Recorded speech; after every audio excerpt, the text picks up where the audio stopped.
Welcome, everyone. Oh, the mic's on. Is it on? Can you hear me? Oh, there you go. Welcome, everyone, to the Pinal County Community College District Governing Board meeting of February 25th, 2025. And for our agenda, first thing we have call to order. We'll note that all our members are here. And so we've got a quorum. And next we'll have Dr. Ordeon do the Pledge of Allegiance. Lead us, please. Pledge allegiance to the flag of the United States of America and to the republic for which it stands, one nation under God, indivisible, with liberty and justice for all.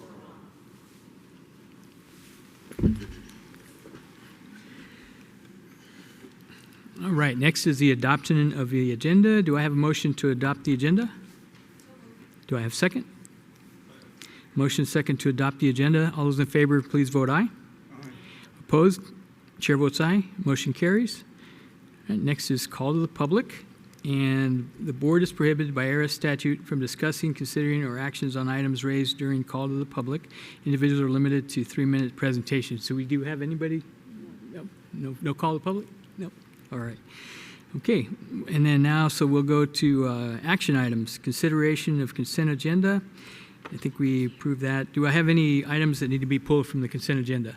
Yes. Dr. Ordeon. Item C, the policy, please. Okay. Item C, the policy. Okay. The rest of the items for consent, item A and B, minutes and personnel policy. We'll take a motion to approve those two items. All those in favor signify by saying aye. Aye. Aye. Oh. So moved. Motion to, okay. Okay, we have a motion to approve consent items A and B. And all those in favor, please signify by saying aye. Aye. And chair votes aye. Nay. Motion carries. Okay, Dr. Ordeon, item C, if you'd like to bring up your item. Thank you. I'm going to vote against item C. And it's not that I'm opposed to having a policy on recruitment and selection, but I don't think this policy lives up to the standard of what our policies ought to be. It reads more like a placeholder than a policy. It contains a statement of purpose and a scope, but a good policy has a lot more than that. The purpose says it's to ensure fair, transparent, and effective process for hiring new employees that attracts and retains the best talent while adhering to legal and ethical standards. Well, that's a great purpose for the policy, but there's only one more paragraph, and there's nothing in there that does any of that. It's not going to accomplish what its purpose is. I understand that there is an associated procedure, and I've read that, and I suspect that operationally the policy and the procedure together are workable, but procedure is administrative, policy is for the board to approve, and I just don't think this is up to the standard of something we ought to be approving at this point.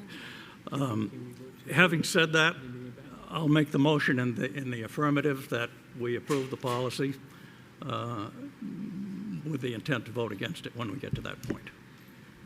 We also have the option to table the item and work on it and bring it back for consideration if Works for me. Is that good? So would you change your motion to table? Yep. Okay, do I have a second to table that item? Second to table item. Okay, I have a motion and a second to table item C, policy recruitment selection. All those in favor signify by saying aye. Aye. Chair votes aye. Nay. Motion carries. We'll table that item and bring it back. Thank you. All right, so reports. Now we have a report from the college president, Dr. Elliott. Thank you, President Lopez, governing board members, faculty, staff, and Hudson. Joining us today, Mary Lou. As well, I will give you a couple updates. First, PINS update, we have put the request for qualifications out about several weeks ago it went out. Responses are actually due today, so hopefully we'll be able to select, once the review committee selects the contractor, we will start the planning efforts. And as you know, since this is a project involving insurance, we kind of have a timeline and a time frame when we have to finish the project. Night of Stars was held last week. We had governing board member Lopez and Kasuga with us. It was a wonderful event. We had over 180 people in attendance, and at last count, we're over $50,000 raised for the students' Promise program. That's good. Last week, I had the opportunity to attend the All Arizona Academic Team Celebration. 8 CAC students were recognized and provided scholarships as a result of their scholarship and leadership. I have one book. I'll pass it down, and you can look and see the students that we were able to honor last week. So share that with you as well. SMC signage. We are, oh, actually, I got off thing here. Development Day. We held our Development Day last week, where we do professional development for employees, and I want to give recognition to employees that received awards from their constituency groups. So for Managerial Technical Support Association, Melanie Sheikoff won the Excel Award, Osman Varela is Distinguished Service Award, Kimberly Baldwin the Terry May Award, and Jose Ribley, he won the Rising Star Award. Support staff recognition went to Veronica Duran for the Token of Appreciation Award, Sarah Shell, Standing Tall Award, and Desiree Gomez for the Franny Peters Award. And Franny Peters was a longtime employee of the college who we lost a couple years ago.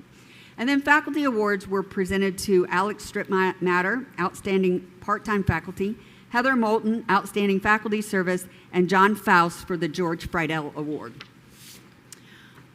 We are also in the process of working with Verigy to do an energy audit for the college. So that is an ongoing project, and hopefully you'll get to hear more about that when we complete.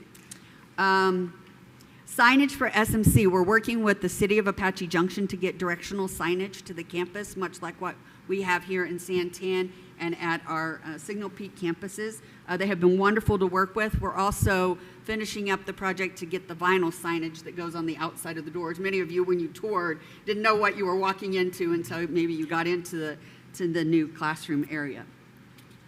And that was a lot of information. And before I move on to the legislative update, of which is quite lengthy, we have a very active legislation this year. So I'm happy to answer any questions on those items. Actually, I have one more miscellaneous item. We just received this week the approval from the Higher Learning Commission for our aesthetics program. So we're pretty excited to be over that hurdle as well. Yes. Yes, Yes. Mr. Chair and members of the board, I just wanted to shout out to the young woman who was already on the All Arizona Academic Team, was the speaker at the Night of Stars event, Kenzie Allen, and she was speaking on behalf of herself being a Promise student. Oh my God, we were all in tears. And it just moves me even to say it now, for all of the work that everybody does in this entire county and this community, contributing to Promise all these years, and to have a student like her, and it was so touching, her own personal story about why she is so grateful to CAC and what that will mean for her into the future. So I just need to give her an extra shout out. Yes, it was very inspiring. Any other questions before I move on to the legislative update? Any other questions? Okay.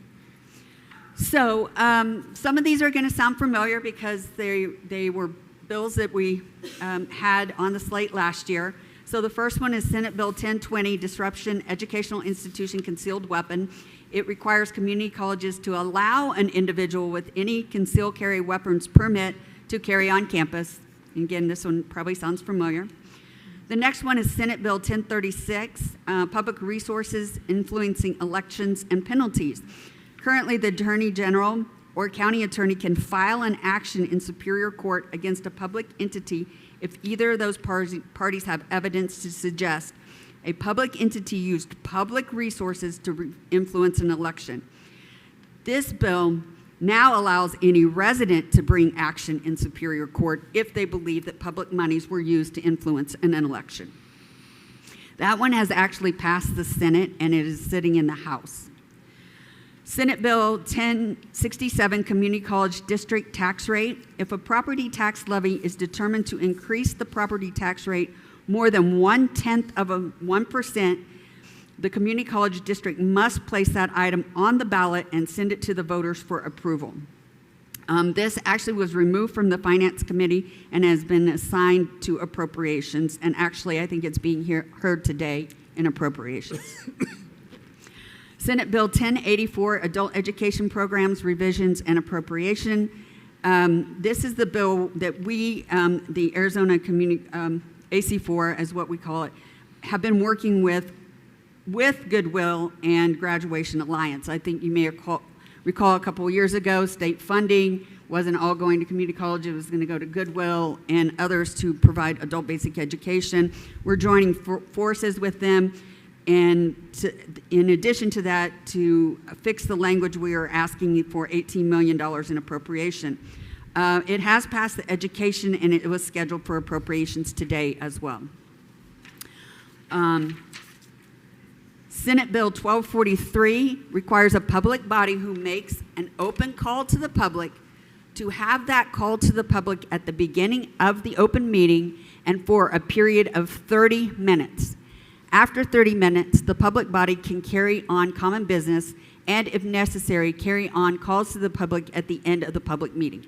So you know we don't have to do a call to the public. We've always done one at the beginning of the meetings. We're still trying to get some clarification of if there's no call to the public, do we have to sit and wait for 30 minutes before we can start our meetings? So it did pass the Senate, barely, and it is sitting with the House at this time.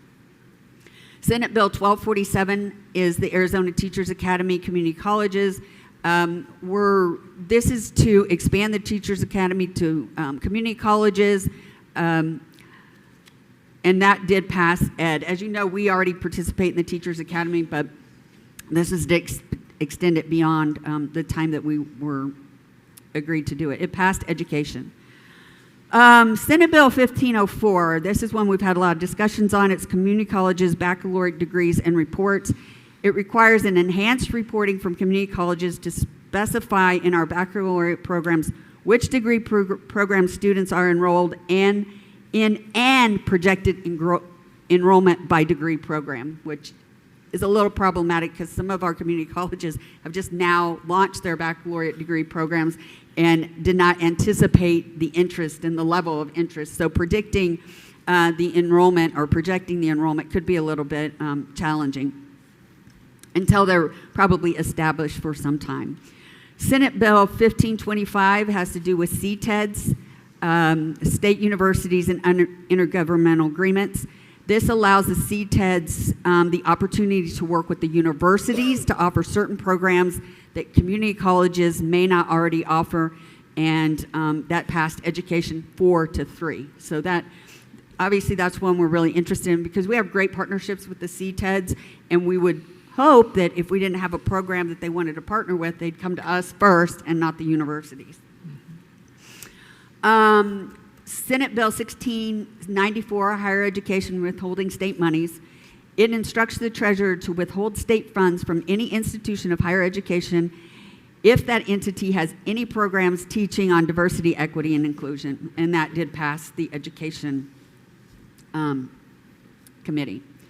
The next is private universities, Arizona Teachers Academy. Again, it's of interest. It expands the Teachers Academy to private universities, Grand Canyon and Arizona Christian College, and appropriates $10 million to the Academy Fund for fiscal year 2026.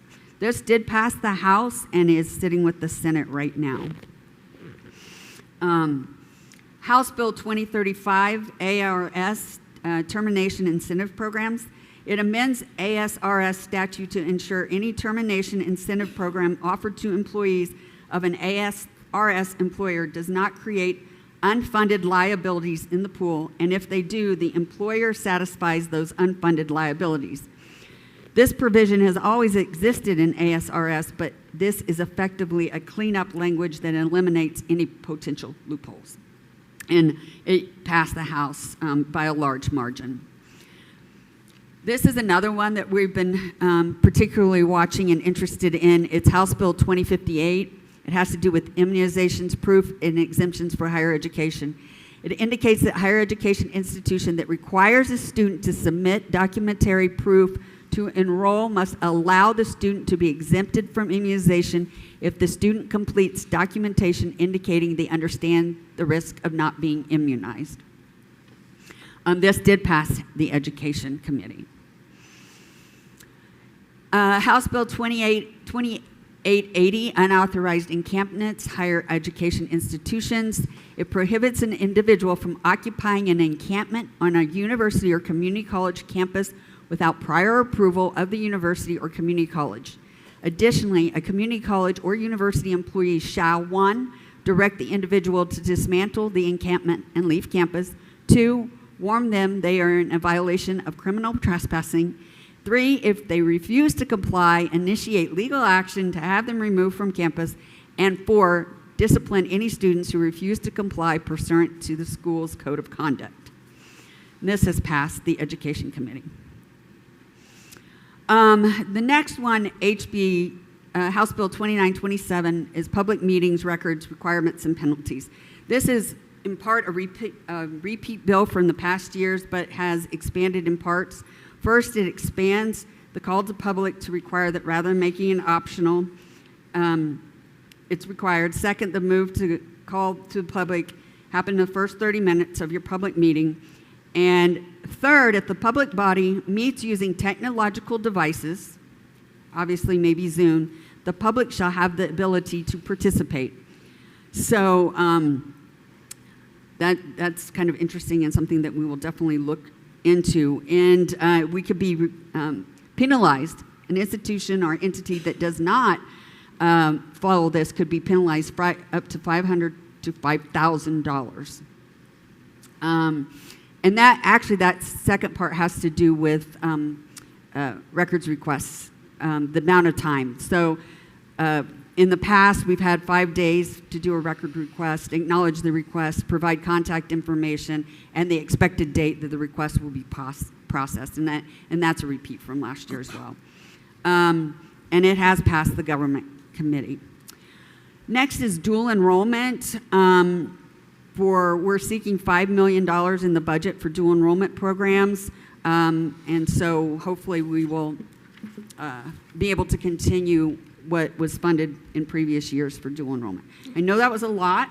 Is there a bill number for dual enrollment? Or no? It's appropriations. Oh, it's approps. Okay. Appropriations. So as the session goes longer, some of these won't go past the House or the Senate, so my report will get shorter, but it's been a particularly busy time in the legislature. I'm happy to answer any questions. If not, I'll have David Borowski answer them since he's sitting in the back of the room. I was going to say we have our lobby. We do have Okay. our director of AC4 here, so. All right. Any questions? The Member Walker. one that you had here, I didn't write down the number of the bill, but the one that deals with public money being used to influence in elections. Oh, that one. Yes. Can you give me some information or details about that? Basically, that bill expands it beyond right now. If the Attorney General or County Attorney believes that public monies were used to influence an election, they can they can bring action in Superior Court. This bill expands it to any resident. Anybody can bring action to Superior Court if they believe public monies were used to influence an election. Does that enhance the Hatch Act? Do you remember what the Hatch Act was? I'm not familiar with that. There was a bill in Congress that prohibited the use of public money to influence private elections or public elections. So right now, the law does exist that we can't use public monies to influence elections. This just specifies who can file the complaint, either the Attorney General or a county attorney. This bill says it's the county, it could be anybody. Yeah. I understand that, but I just want to make sure that we're talking about the same thing when we're talking about the Hatch Act and this particular thing. Are they very similar or the same? One is at the state level and the other is at the federal level? and maybe I can help with that. As far as I know, the Hatch Act is you can't use, somebody that's paid with federal funds cannot lobby Congress. So that's what I understand the Hatch Act is. Wouldn't that be wonderful? Yeah. So, but it's a prohibition. It's very strict. If somebody goes lobbies Congress, but we had one where an officer, his K-9 was paid for with federal money, and he got in trouble because he went and lobbied Congress, and they said, well, his K-9 is paid for with federal funds. So that's how strict that Hatch Act is. That's how I found out about it. Pretty heavy. Yeah. So I think this just opens up to anybody. It just opens it up that anyone can file a complaint and say, I believe public funds were used to influence an election. Yeah. So just Like expands my it. last election at the Maricopa Board. Okay. That's the end of my report. Okay, thank you. Thank you. And no questions? All right. Okay. Let's see. All right. Next, we have Business Affairs Report. Louisa Ott is going to give us a monthly budget report. Welcome.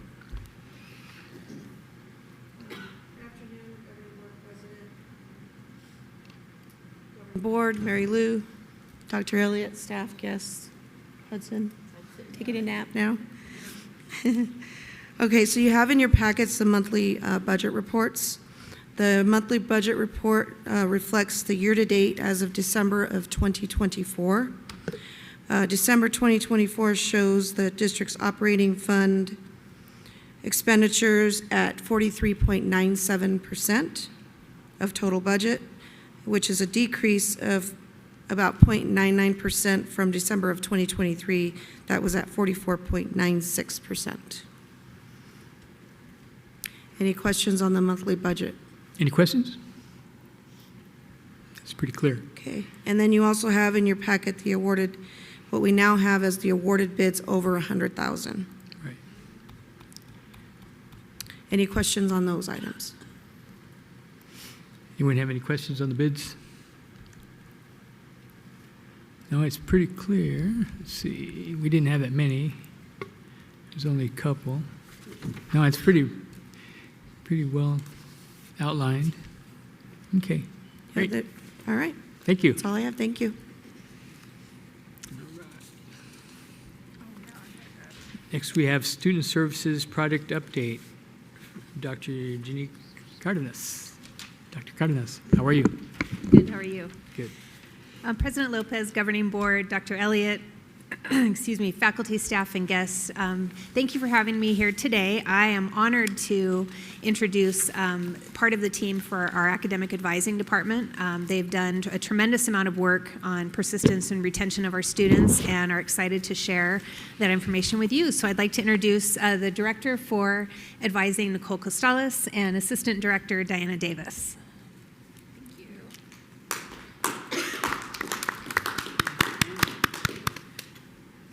Good afternoon, Governing Board President Lopez, Governing Board members, Dr. Elliott, Miss Mary Lou, faculty, staff, our amazing IT team, and of course, little Hudson. I'm so distracted by him, I don't know what I'm going to say right now.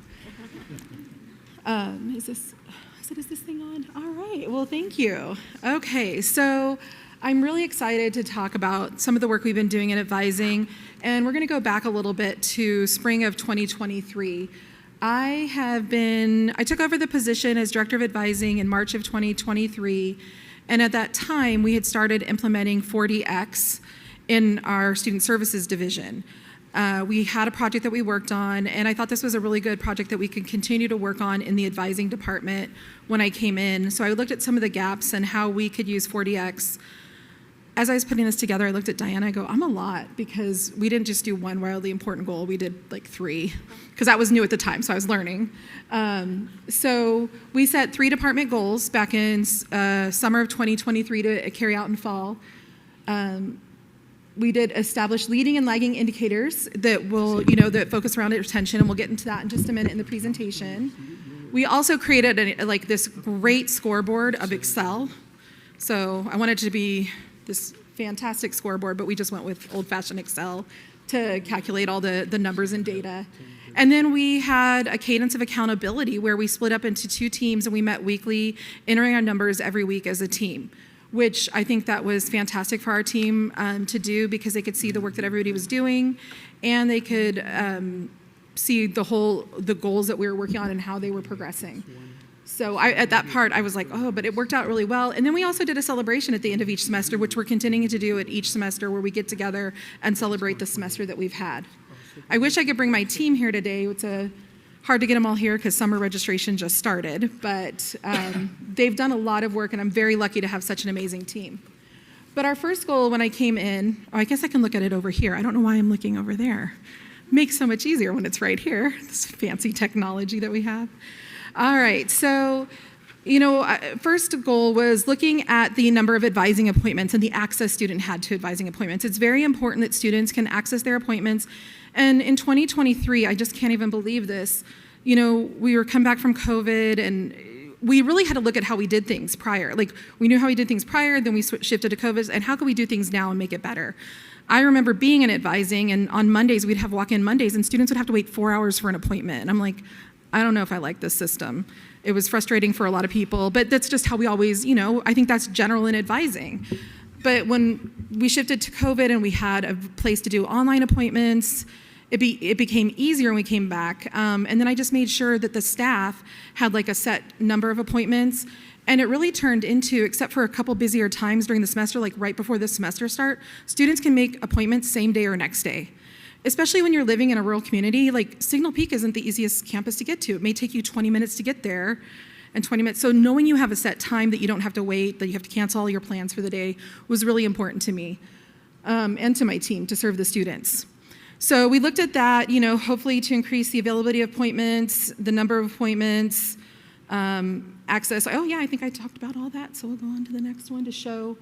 So when we first started out, the bar on the bottom is fall 23, so we had about 3,400 appointments, then 3,600 in spring 24, and then fall 24, 3,939. So that's kind of the amount of appointments that we have in a 16-week period for students throughout the semester. So then we have goal 2, enhance student retention through proactive advising outreach. One of the items was Title V had the advising redesign, and part of it was reaching out to the student 4 times throughout the semester. So it didn't have to be just a meeting or an appointment, it could be different methods.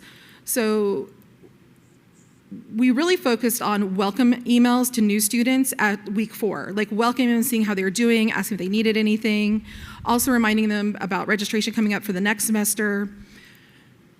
Graduation reminders, so we pulled data to look at who was 85% complete in credits with no degree. Text campaigns, and the text campaigns would go out through the full 16 weeks.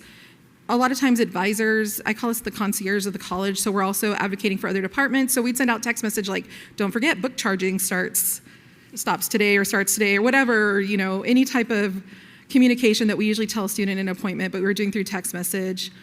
One of the highlights was bringing back the university transfer fair with our university transfer partners. We've had 2 since then. I think I talk about how amazing some of the feedback we received at these events. Our early alert, also workshops, including in-person workshops. So really just trying to engage the students, reaching out to them, letting them know we're here and all the ways we're here to support them. So we had to break this up a little bit. So the text messages in fall 23, yes, we sent out 45,000 text messages throughout the semester. They were targeted. It was only ended up being like a couple messages a month.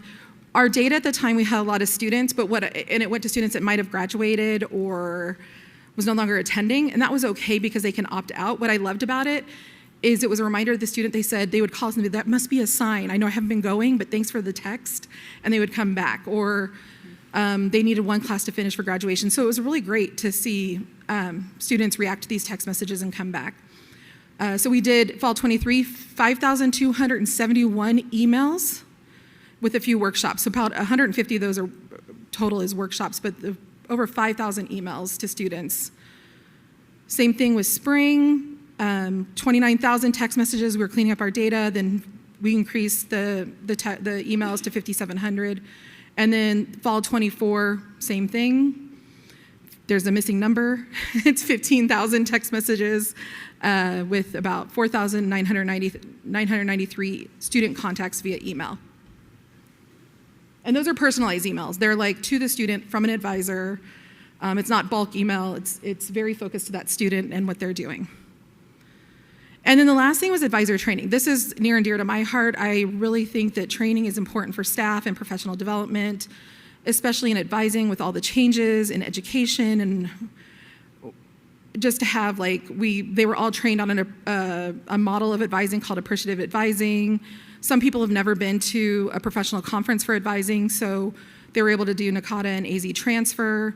But we also had weekly department training, so it was either a topic that I was having another department presenting on, I was presenting on, or faculty were coming in presenting on their programs. Every week, we would have somebody come in and present. So for training hours, we had 383 training hours in the fall, 271 training hours in the spring, and then fall 24, we dropped down to 120 because we've done so much training. They're now off and running, and so we don't have to, now we're just updating. So it's been really great because we had some new team members when I started, so I think it was good for all of us to be on the same page. So we're going to get into what are some of the results we see. One of the things that came out for spring 25, so in spring 24, some long-term advisors are like, Nicole, why are there not lines of people? Why is it not crazy busy? And I said, well, you guys did all this proactive work. In the fall, you were reaching out to current students, encouraging them to come in early, talking to them about different things. We were proactive instead of reactive, having them all come back after the winter break, trying to get in classes with 8 days. And it happened again this spring, but it was even worse. And I'm like, we're doing a great job. So this is pulled from our data dashboard. It's a little hard to read, but the blue line that's not finished, it was run on December 19th. So we were up 30% higher in registration going into winter break. And we started registering students, I think, a week or two later than we did the previous spring. So we can see that what we're doing, that proactive outreach, that targeting, is increasing students registering for classes early. So I love this graph, kind of, because, advising is just one piece of the college. So we're a part of that 70 by 27, but this shows what some of the team is doing right here. So what we learned in new initiatives. So what we learned, spring registration focus on new students since current students are registering early. So when we get closer to semester start, we're really focusing on new students, not current students registering last minute, maybe some problems or some schedule changes, fewer complaints and less misinformation. I felt like the first year that I heard a lot of, I know it's so negative, misinformation or complaints. So that's why the training was so important, to make sure that we were all on the same page and that we're proactive, not reactive. So we continued the outreach we started in fall 23. So we've added the in-person class visits, we've added additional registration workshops, not only with our high school partners, but we've done them with our athletic advising. So instead of, we bring the teams in, we have the coaches involved, we're doing these athletic workshops so we can get 40 students registered in 2 hours compared to 40 hours of individual appointments with our student athletes. We've done CAC pipeline workshops, which is our career resource. And the University Transfer Fair, we used to have these, I think, they're even better than we've had before, and I was part of them, so was Diana when we did them before. This time, we created a booklet with questions to ask the recruiters, and the recruiters they were telling Diana and I, oh my gosh, your students ask the great questions. They were like, is your school regionally accredited? Because that was one of the questions we put in the booklet. So they were using the booklets, they were asking the questions. So they were really impressed with the great questions our students were asking. But I remember being on the other side of the table when students would come in and they didn't know what to ask. So we gave them guidelines like, hey, when they walked in, here's some questions you can ask. And they were like, these students are fantastic. And I'm like, and they said, I think they even said, can you share this out with all the other community colleges so they can do the same thing? Because they go to all of them. So that was a really nice thing for them to say. So spring 25, our goals are aligning with retention, completion, and transfer. what it's doing for us, being more proactive, is our advisors can spend more time doing the deep dives into career exploration, university transfer, and assistance on improving GPA. We're still a little transactional, but we've gone, we want to be transformational, and we've come a long way from where we first started, and working with students, hopefully creating wonderful working members of our society in Pinal County that are going to stay and work with us forever. And I don't know if you have any questions, but for the question part, Diana can answer all the questions, right? No. But do you have any questions? Any questions, board? Yes. I don't have a question, but this is quite transformational, because Dr. Elliott has to report all of this big stuff to us, and it's always the piece that we were lagging, and you are changing the model for everyone else. So congratulations. Thank to you you. and your team, and it shows Yeah, here. very impressive. No wonder we clap for Well, you. yes, and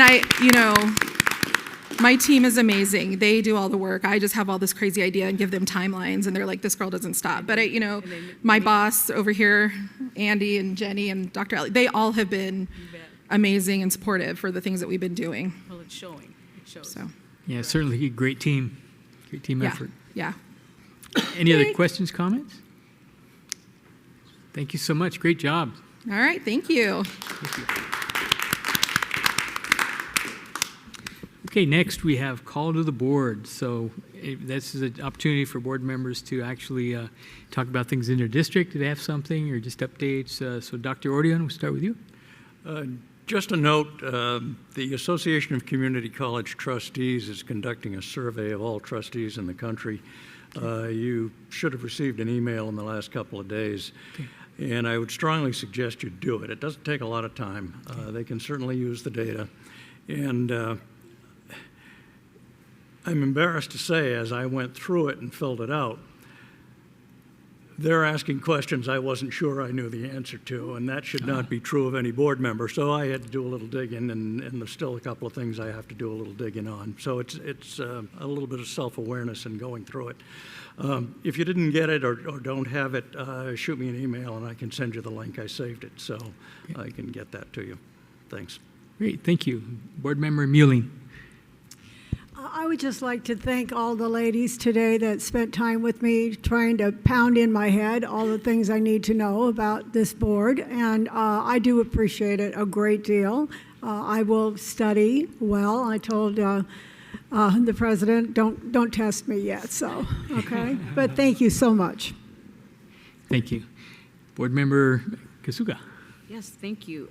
Just shout out again to Night of Stars and everybody, the volunteers that put that together, the foundation board that put a lot of work into that, and we're glad to hear the revenue raised is going to just go right back into our students, so that's good. The only other thing I would note, wearing my other hat with the Achieve Pinal and organizing the Worlds of Work, which was held at the Signal Peak campus, that was over 20 employers within Pinal County and 400 students from about 9 different school districts throughout this county were able to get on campus and not only hear from the vendors, but they also got to hear from the CAC team and potentially be enrolling with us. So that was a great collaborative success between nonprofit entities, our educational institutions, and certainly our business community as well.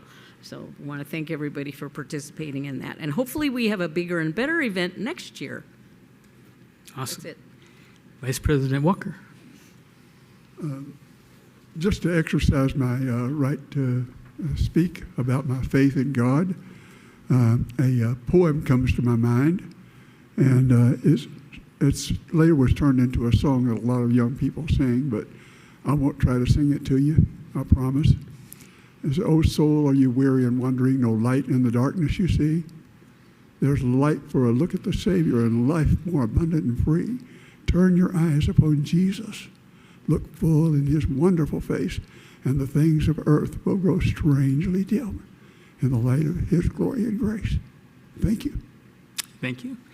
I'll just add, I agree with Evelyn. The Night of Stars was awesome. It was great. It was very enjoyable, and to see the students get up, and especially the ones that got up and made everybody cry.